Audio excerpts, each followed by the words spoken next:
कधी कधी वाटतं आपली संस्कृती म्हणजे केवळ रूढी परंपरा नव्हे, तर ती आपली विचारसरणी आहे.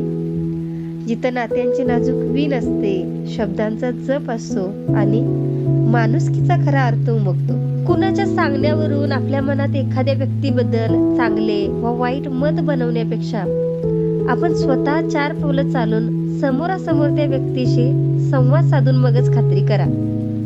नाती जपण्यासाठी संवाद आवश्यक आहे. बोलताना शब्दांची उंची वाढवा, आवाजाची उंची नाही.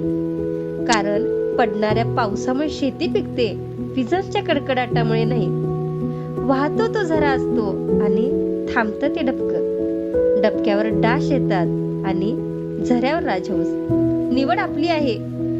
कुणा वाचून कुणाचं काहीच अडत नाही. हे जरी खरं असलं तरी कोण कधी उपयोगी पडेल हेही सांगता येत नाही. डोकं शांत असेल तर निर्णय चुकत नाही आणि भाषा गोड असेल तर माणसं तुटत नाहीत. जे तुम्हाला मदत करायला पुढे सरसावतात ते तुमचं काही देणं लागतात म्हणून नव्हे, तर ते तुम्हाला आपलं मानतात म्हणून. मोर नाचताना सुद्धा रडतो आणि राजहंस मरताना सुद्धा गातो. दुःखाच्या रात्री झोप कुणालाच लागत नाही आणि सुखाच्या आनंदात कुणीही झोपत नाही. यालाच तर जीवन म्हणतात ना. किती दिवसाचं असतं आयुष्य? आजचं अस्तित्व उद्या नसतं.